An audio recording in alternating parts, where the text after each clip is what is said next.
ఖమ్మం జిల్లా కొత్త బస్టాండ్ సమీపంలో ఇరువురి మధ్య ఘర్షణ చోటు చేసుకుంది. డిపోకు చెందిన హయ్యర్ బస్సు హైదరాబాద్ నుండి ఖమ్మం మీదుగా ఇల్లందుకు వెళ్తుంది. ఈ క్రమంలో ప్రయాణికులను ఎక్కించుకునేందుకు వెళ్తుండగా బస్టాండ్ సమీపంలో యూటర్న్ తీసుకున్నారు. ఈ క్రమంలో ఓ బైక్ పై ముగ్గురు వ్యక్తులు వెళ్తూ బస్సు అడ్డుగా వచ్చారు. దీంతో బస్సు డ్రైవర్ హారన్ కొట్టాడు. వెంటనే ముగ్గురు వ్యక్తులు వెళ్తున్న బస్సును ఆపి బస్సు డ్రైవర్తో వాగ్వాదానికి దిగడంతో పాటామాట పెరిగి ఒకరిపై ఒకరు దాడి చేసుకున్నారు.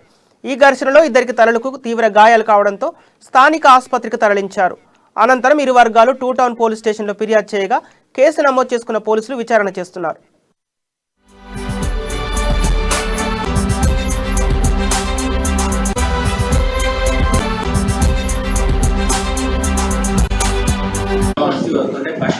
ట్రైన్ అవుతుంటే రాంగ్ రూట్లో స్కూటీ వచ్చింది. స్కూటీ వస్తుంటే బస్సు చూసుకుంటూ వస్తుంటే వాళ్ళు నేను ఆరంగ పట్టాను. వాళ్ళు ఒక స్కూటీ మీద నలుగురు ఉన్నారు.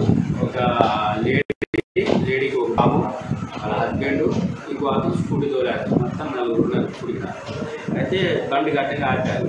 ఆరం కొడుతున్నాడు లంచోడు కానీ లంచోడు కంటే అన్న అని అన్న ఏం చేస్తారు బొచ్చారు బొచ్చు తీసుకోవాలి అంటే ఇంకో అతను వచ్చి స్కూటీ తోలాడు. అతను వచ్చి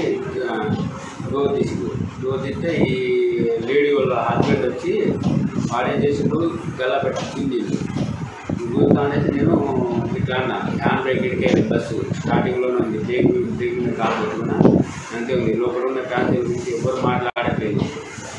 అయితే అక్కడ ఇంకో ప్యాసింజర్ వచ్చి అన్న అందరం ఉన్నాం ఏది అంటే బస్ స్టాండ్లో పోయి మాట్లాడుకోండి మీకు చికాకు చేయమని అన్నప్పుడు ఇలా వెళ్ళిపోయాడు. వాడు స్కూటీ తోలాడు. నా కొడుకు పొట్టనాననే రాయి ఉంది. రాయి తీసుకొని కొడితే ఇక్కడ